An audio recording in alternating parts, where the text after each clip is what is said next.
How y'all doing? This is gonna be about old Rich Paul saying that the Miami Heat uh didn't, he's trying to downplay the significance of what the Heat did for LeBron James when he was there. Well, let's look at it, Einstein. 2 wins, 2 runner-ups, two league MVPs, 2 runner-up MVPs. I'd say that's 50-50 odds. I think in 4 years, that's a heck of a career. He went to Miami to win. He went because he didn't have the mental fortitude to get it done on his own. Dwayne Wade was a better leader. Let me tell you something. If a lot of the haters out here didn't look at D Wade like he was the leader of the Del Monte Fruit of the Loom Club, believe me, he'd be getting more love than what, because it's personal, with certain folks. And how I feel about D Wade. Dwayne Wade, to me, and Steph Curry are the two best leaders I've seen the last 20 plus years that deferred to ego. By that, Wade allowed LeBron Bosh, and he played his role, just like Steph Curry did with KD. That says a lot. When you bad and you can take things into your own hands. But like I said before, there's other baggage there. Rich Paul is condescending, arrogant, smug, just like LeBron. All he's doing is talking through LeBron through the papers. It's embarrassing. Heck yeah, Pat Riley showed LeBron, hey, this is a ring. You want one? See what it's like. I got quite a few. LeBron tried to strong arm to get Pat Riley to come down and fire Exposter. Riley said, I ain't doing that. I came down when Shaq was here. You ain't Shaq. Okay, we had something to prove there. I got nothing to prove with you. You're here. Do your job.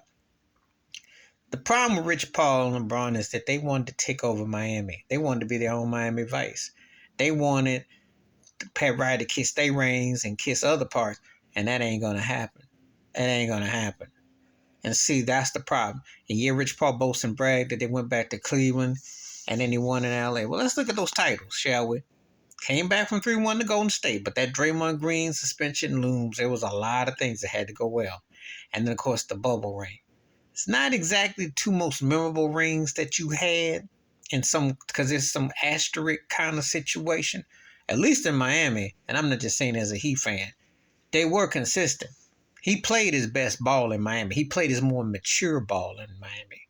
He had to learn how to really play with a certain caliber of players. Because obviously playing with Chris Bosh was central to him later teaming up with Kevin Love and later with Anthony Davis. That was center. Having a Dwayne Wade later with Kyrie, So he had to learn how to play because his way wasn't working, Cleveland went to one finals, but he was too impatient. He got up out of there. Well, he had that slave on the Dan Gilbert, too, so that may make you bounce. But he wasn't getting by Boston. He wasn't getting by Orlando. He was a very talented, great player who was too impatient. So, yeah, he went. And when he boasts and brags about what he's going to do, yeah.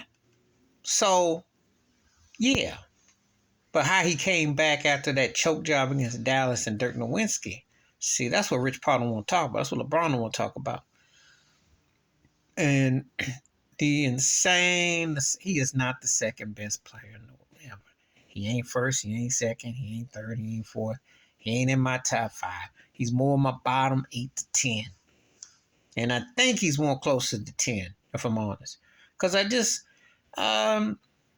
he should have been higher. All them trips to the finals, so-called dominance, so-called this.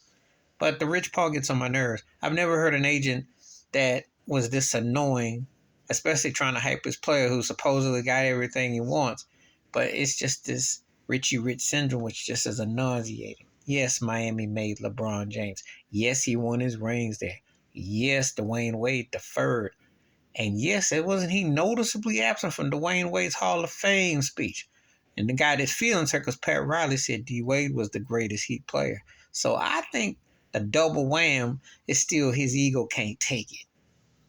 So this is all he's doing is trying to be slick and move us to this spot and that spot. I'm not hating on the bag. I'm not hating on the success. He's one of the greatest players ever, and he's also one of the most overrated players ever. And I get so tired of talking about hearing about him every day when people got to sit there and clutch pearls and clutch sports. And it ain't all that. Believe me, like a lot of people, I'm going to speak for quite a few. I'll be glad when LeBron James retires. and Rich Paul actually go do something besides always trying to be the narrator to hype up something that don't need to be hyped. Because you either feel LeBron like that or you don't. But the more this turkey talks, the less you feel. Please hit like, subscribe, welcome thoughts, comments. And I do respond. Thank you. Wash your hands. Keep your mind clear. Watch out for another. Share the video if you like. I'm out. Peace.